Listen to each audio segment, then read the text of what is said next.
Agora, olha só, vamos mudar de assunto para a gente falar de algo muito sério, né? A obstrução arterial pode se desenvolver de forma silenciosa e trazer, de fato, consequências graves. Mas e aí, como é que a gente identifica os sinais? Por videochamada, eu vou conversar agora com o cirurgião vascular Rodrigo Domingues. Boa tarde, doutor Rodrigo, tudo bom? Tudo jóia, querida? Tô ótimo. E você? Estou muito bem agora, melhor falando contigo. Mas, de fato, a gente precisa observar os sinais. E que sinais são esses, doutor? Então, na verdade, a oclusão arterial aguda, a gente consegue dividir ela em oclusão arterial aguda embólica e trombótica, né? Então, geralmente, quando a gente tem esse paciente, se for um caso de embolia, é uma coisa mais súbita, né? O paciente vai para o pronto-socorro com dor na perna, com a perna fria, gelada, azulada, com muita dor. Geralmente é o que acontece, e no exame físico a gente não identifica os pulsos, caracterizando o déficit da circulação. E quando é uma coisa mais arrastada, esse paciente ele já vai referir para você que teve o que a gente chama de claudicar, que é mancar. Esse paciente ele já tem uma queixa de quando faz atividade dói a perna, sente uma dor na panturrilha.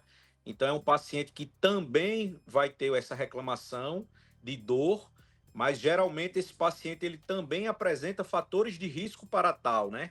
É aquele paciente que fuma, que é diabético, que é obeso, que é sedentário, que não se exercita. Ele começa a juntar esses fatores de risco e isso favorece a ter uma obstrução arterial aguda. Entendi. Então, só dor nas pernas ao caminhar, não. Mas se for diabético, é um alerta mesmo. O diabético, o hipertenso e o tabagista é uma coisa muito importante da gente avaliar esse paciente. Meu pai, por exemplo, doutor, ele teve sim a obstrução, ele fez até o stent, mas no caso, como é que a gente sabe quando de fato é algo mais grave, como um infarto ou um AVC? No caso do meu pai, sim, porque ele é diabético, então a gente já tem esse cuidado. Mas para quem não sabe, né, que está num fator de risco. E isso, na verdade, a gente orienta que o paciente que é hipertenso, diabético e tabagista, ou tenha mais de 40 anos, a gente pede para esse paciente estar fazendo uma avaliação periódica no angiologista cirurgião vascular. Então, esse paciente ele deve ser examinado pelo especialista da área, baseado na história que ele nos contar e no exame físico, a gente consegue dar esse diagnóstico. Então, eu costumo dizer que é muito melhor prevenir do que remediar. Então, esse paciente que apresenta os fatores de risco, é bom sim ele fazer uma avaliação com o cirurgião vascular, Mas porque só assim a gente vai conseguir prevenir. No caso que você citou bem o do seu pai, ele não vai chegar a ter que fazer o procedimento em caráter de urgência, né? E caso precise, vai fazer de forma eletiva. Mas existe exames que podem detectar isso com antecedência, doutor? Existe, hoje o exame mais utilizado é o famoso ultrassom Doppler colorido. É um exame que eu brinco com os pacientes que a única coisa que vai acontecer com você é sujar a sua perna de gel, né? É um exame indolor, praticamente o paciente não reclama de nada, e com esse exame a gente consegue identificar o grau de obstrução, quantificar a estenose, se tem ou não entupimento das artérias, para identificar se é tratamento clínico ou esse paciente vai necessitar fazer um procedimento eletivo, né? A gente vai marcar o procedimento no intuito de desobstruir esses vasos. Ô, doutor, para quem corre e às vezes sente dores, e aí você não sabe dizer se de fato é muscular ou se não é. Qual é o procedimento? Assim, quais são os cuidados que para quem corre tem que ter?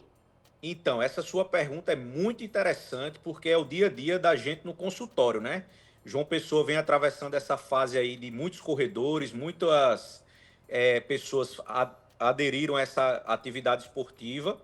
E assim, a dor de quem corre, a dor do atleta, a gente atribui a uma dor muscular.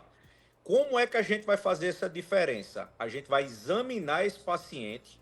Com o exame físico, se apresentar que ele tem os pulsos presentes, provavelmente a causa é mais ortopédica mesmo. Porque o paciente que tem obstrução arterial dos membros, ele não consegue correr. Então é muito difícil você ter um atleta que corre em alto nível aí, ou seja, uma maratonista de final de semana, 5 quilômetros, 10 quilômetros, ele vai sentir uma dor na perna, mas uma dor de origem muscular. Porque se ele tivesse uma obstrução, provavelmente ele não ia conseguir correr essa quantidade de quilômetros. Então, e pode ser que ele vá adquirindo, então certamente o rendimento dele já vai diminuir, né, se isso acontecer. Isso, vou lhe dar um exemplo bem prático. Você tem um paciente que ele começou a fazer atividade física agora, está correndo, tal, tudo parou um pouco, e é um paciente que é hipertenso, é diabético, ele continua fumando, tem hábitos de vida muito ruins, mas ele tenta fazer atividade física. E aí ele vai chegar para você e vai falar, ó, doutor, eu conseguia correr 2 quilômetros, hoje eu estou conseguindo correr 500 metros.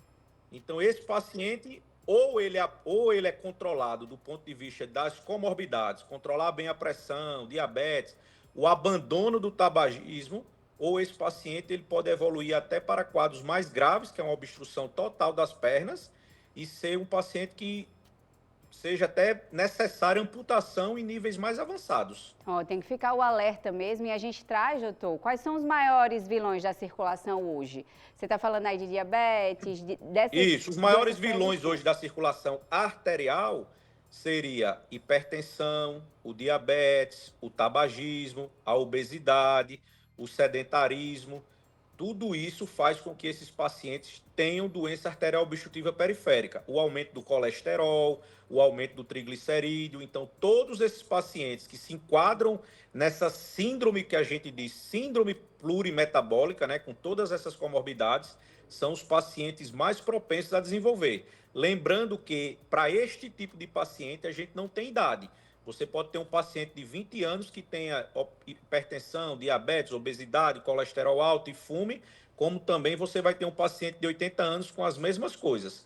Claro que a idade é pior, quanto mais idoso o paciente, a comorbidade dele é maior, mas a gente também tem visto muito isso em pacientes jovens. Então, muito obrigada pelas informações. E é isso, né? Se cuidar, se alimentar melhor, praticar atividade física, dizer não, né? Não fumar de jeito nenhum para ter aí mais saúde, mais qualidade de vida. Com certeza. Eu que agradeço a participação. É muito bom falar sobre um quadro de oclusão arterial aguda. Lembrando que sempre é melhor prevenir do que remediar. E tenha certeza, controlar a pressão, controlar o diabetes, parar de fumar, fazer atividade física, ter hábito de vida saudável, e aí a gente vai aumentando a longevidade desses pacientes. Obrigada, doutor Rodrigo. Um abraço, bom final de semana. Aí ficam as dicas, tá, minha gente? Eu passo isso em casa com meu pai, então ó, a gente sabe da dificuldade que é. A gente trouxe esse assunto, justamente esse alerta, porque o deputado federal, Mário Frias, ele precisou ser internado no Hospital Sírio-Libanês de Brasília, após apresentar um quadro de fortes dores abdominais. E segundo a equipe do político, de 54 anos, após a realização dos exames, os médicos identificaram uma obstrução de vasos sanguíneos no abdômen. E aí, ao longo dos últimos anos, Mário Frias já teve uma série de sustos, tá? Relacionados à saúde cardiovascular. Uma delas, né, desses sustos, foi em 2024. Ele precisou ser internado às pressas para lidar com uma trombose. E aí, segundo informações divulgadas na época, o quadro foi descrito como uma agudização de doença arterial periférica. E dessa vez, né, segundo o boletim médico, ele foi admitido devido a uma obstrução de vasos sanguíneos na região abdominal. E aí, estava com dores intensas, passou por uma cirurgia de desobstrução na mesma data da internação. Nas suas redes sociais, ele divulgou fotos ainda em um ambiente hospitalar, ao lado da esposa, com mensagens de fé e de religião, tá? Agora, às 11 horas da manhã, ele está indo para casa agradecendo a Deus por mais uma oportunidade. A gente deseja, né, uma ampla recuperação para o deputado Mário Frias e trazendo esse alerta para vocês também em casa, tá? Principalmente, meu pai é diabético, por isso que eu trouxe esse assunto para vocês também, mas quem é hipertenso, quem fuma, quem é sedentário, fica o alerta, tá bom?